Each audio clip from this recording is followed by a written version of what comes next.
दोस्तों, 2023 की एक रिपोर्ट के अनुसार केवल 5% भारतीयों के पास लाइफ इंश्योरेंस है। यानी कि 5% भारतीयों ने ही अपना जीवन बीमा करवाया हुआ है। 27% ही भारतीयों के पास हेल्थ इंश्योरेंस यानी कि मेडिक्लेम की फैसिलिटी है। सरकारी रिपोर्ट ये कहती है कि आज भी 100 में से केवल 3 भारतीयों ने ही अपना जीवन बीमा करवाया हुआ है। अब एक दूसरी रिपोर्ट पे आते हैं। 2023 में ही सरकारी रिपोर्ट के अनुसार रोड एक्सीडेंट में मारे गए लोगों की संख्या जानते हैं कितनी है? 1,72,890। जी हाँ, 1,72,890 लोगों ने 2023 के अंदर रोड एक्सीडेंट में अपनी जान गंवाई है। अभी रिसेंटली कर्नाटक में एक बस एक्सीडेंट हुआ, उसमें ही 6 लोग मारे गए। NH-48 के ऊपर 10 लोग जिंदा जल के मर गए एक लग्जरी स्लीपर बस में आग लगने के कारण। अभी रिसेंटली हुए फॉक में ही 15 से 20 लोग मारे गए। केवल जनवरी 2025 से जून 2025 में ही 26,770 लोग रोड एक्सीडेंट के अंदर मारे गए। दोस्तों, आए दिन हम ये न्यूज़, इस प्रकार की न्यूज़ पढ़ते रहते हैं और सुनते रहते हैं। इनमें से कुछ लोग डेफिनेटली ऐसे होंगे जो अपने घर के अकेले कमाने वाले व्यक्ति होंगे, और अधिकतर उनमें से ऐसे भी होंगे जिनका किसी प्रकार का कोई इंश्योरेंस नहीं हो रहा होगा। तो कभी सोचा है आपने कि उस परिवार पे क्या बीतती होगी जिसका अकेले कमाने वाला चला गया, और अब कोई आगे एक डार्कनेस है, पता ही नहीं चल रहा कि पैसा कहाँ से आएगा। बच्चे छोटे हैं, वाइफ ने आज तक काम नहीं करा, हाउस वाइफ है, कैसे काम चलेगा अब? दोस्तों, सरकार ने बीमा को प्रमोट करने के लिए अधिक से अधिक लोग, अधिक से अधिक भारतीय अपनी लाइफ को इंश्योर करवा सकें, इसके लिए इस साल से GST भी हटा दिया है। 18% GST लगा करता था, जो कि अब शून्य है, 0% GST है लाइफ इंश्योरेंस के ऊपर और मेडिक्लेम के ऊपर। तब भी ये संख्या, तब भी ये परसेंटेज उन लोगों की कि वो अपना बीमा करवाए नहीं बढ़ पा रही है। अभी भी जो फिगर है वो नहीं अबाउट 7 से 8% आती है कि 7 से 8% ही लोगों ने अपना इंश्योरेंस करवाया हुआ है। लोग हमसे सवाल पूछते हैं कई बारी कि बीमा करवाने का हमें क्या फ़ायदा है। वो सोचते हैं कि बीमा एक बर्डन है हमारे ऊपर, हमें हर महीने प्रीमियम पे करना पड़ेगा। भाई, बीमा बर्डन नहीं है, बीमा जिम्मेदारी है, रिस्पॉन्सिबिलिटी है आपकी अपने परिवार के प्रति। और बीमा कभी भी अपने लिए नहीं लिया जाता, बीमा लिया जाता है किसी भी कारण से मेरे जाने के कारण मेरे परिवार को आर्थिक मदद मिल सके, मेरे जाने के बाद मेरे परिवार को आर्थिक मदद मिल सके, इसके लिए बीमा लिया जाता है। ना कि इसके लिए कि मैं ही उस बीमा को, उस जो राशि आएगी, जो मेच्योरिटी अमाउंट आएगा, उसको यूज़ करूँ। वो एक अलग बात है, आपकी लाइफ अच्छी है, आप जी पा रहे हैं, आपको मेच्योरिटी मिल रही है, बहुत अच्छी बात है। लेकिन अगर नहीं मिल पाती है, आपको उस बीच में कुछ हो जाता है, तो कम से कम आपके परिवार को कुछ आर्थिक मदद तो मिल सके।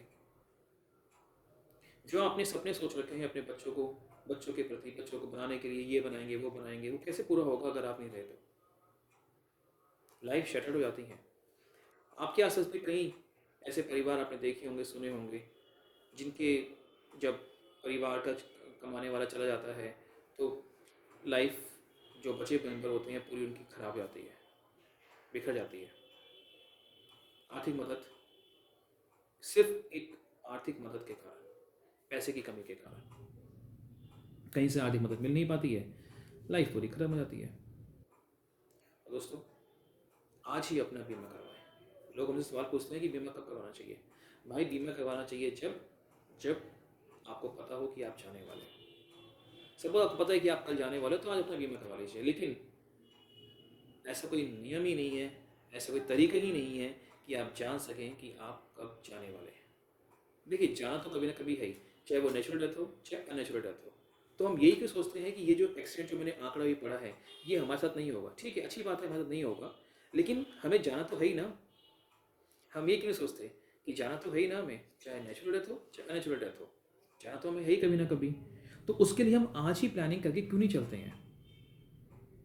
हम क्या सोच के चल रहे हैं कि अगर हमें कुछ हो जाएगा तो हमारे घर वाले, हमारे जो डिपेंडेंट हैं, हम जो हमारे ऊपर डिपेंडेंट है, वो सर्वाइव कर लेंगे? जो आपने सबसे सोच रखे हैं अपने परिवार के लिए, अपने बच्चों के साथ कि उनको ये बनाना है, वो पूरा हो जाएगा? कैसे पूरा होगा? इसके लिए आज ही प्लानिंग करनी पड़ेगी, आज ही सोचना पड़ेगा। आज ही संपर्क करिए जो आप लोन बीमा एजेंट्स हैं, कहीं पर भी कैसे भी, आजकल तो ऑनलाइन भी हैं, और अपना बीमा करवाइए। ये ज़रूरी नहीं है कि आप कितने समय श्योर से कर लेते हैं, जितना आपकी पॉकेट अलाउ करती है, जितना आप प्रीमियम पे कर सकते हैं उतना करिए। प्रीमियम पे करने के बहुत तरीके हैं। आप महीने के महीने पे कर सकते हैं, आप 3 महीने का पे कर सकते हैं, आप 6 महीने पे कर सकते हैं, आप ईयरली एक बार में 1 साल का पे कर सकते हैं। स्टार्ट तो करिए, छोटे एक समय श्योर से स्टार्ट करिए, धीरे धीरे इसको बढ़ाते रहिए। मैं कमेंट में अपनी एक ईमेल आईडी दे रहा हूँ। अगर आपको बीमा से रिलेटेड कोई भी क्वेरी हो, कुछ भी पूछना हो, कोई भी सवाल हो, आपका कोई भी जानकारी चाहिए हो, तो आप अपनी डिटेल्स मेल करिए। हमारी टीम आपसे संपर्क करेगी और कोशिश करेगी कि आपकी जो भी बीमा से रिलेटेड क्वेरीज हैं वो सॉल्व कर सके। यंग जनरेशन से मेरा एक खास तौर से निवेदन है कि आप स्टार्टिंग से ही, आज से ही अगर आपने कमाना स्टार्ट कर दिया है, अर्न करना स्टार्ट कर दिया है, सैलरी मिल रही है, जो भी कुछ कर रहे हैं, कैसे भी अगर आपकी अर्निंग स्टार्ट हो गई है, तो सबसे पहला काम अपना इंश्योरेंस करवाइए, बाकी काम बाद में। इन्वेस्टमेंट एक अलग चीज़ होती है, इंश्योरेंस एक अलग चीज़ होती है। कई लोग इसमें कंफ्यूज होते हैं कि हमने इन्वेस्टमेंट कर रखी है तो हमें इंश्योरेंस की ज़रूरत नहीं है। भाई इंश्योरेंस अलग है, इन्वेस्टमेंट अलग है, दोनों को मिक्स मत करिए। इस बार के बारे में कई बातें मत करेंगे कि इंश्योरेंस मतलब क्या हो गया, या इन्वेस्टमेंट और इंश्योरेंस कैसे डिफरेंट है। लेकिन इंश्योरेंस एक डिफरेंट चीज़ है और इन्वेस्टमेंट एक डिफरेंट चीज़ है। इस कन्फ्यूजन में बिल्कुल मत आइए कि आपने एक एडिक्वेट इन्वेस्टमेंट कर रखी है तो आपको इंश्योरेंस की ज़रूरत नहीं है। इंश्योरेंस की ज़रूरत आपको नहीं है, याद रखिए। आपके पीछे जो आपकी फैमिली रह जाएगी उसको पड़ सकती है। उसके लिए, उसकी सेफ्टी के लिए, आपके ना होने के बाद उनकी फाइनेंशियल जो सिक्योरिटी है, सेफ्टी है, उसके लिए आपको इंश्योरेंस करवाना है। तो आज ही इंश्योरेंस करवाइए। ये वीडियो अधिक से अधिक शेयर करिए ताकि अधिक से लोग जागरूक हो सकें, अपना इंश्योरेंस करवा सकें, अपनी फैमिली मेम्बर्स को सेव कर सकें। Thank you.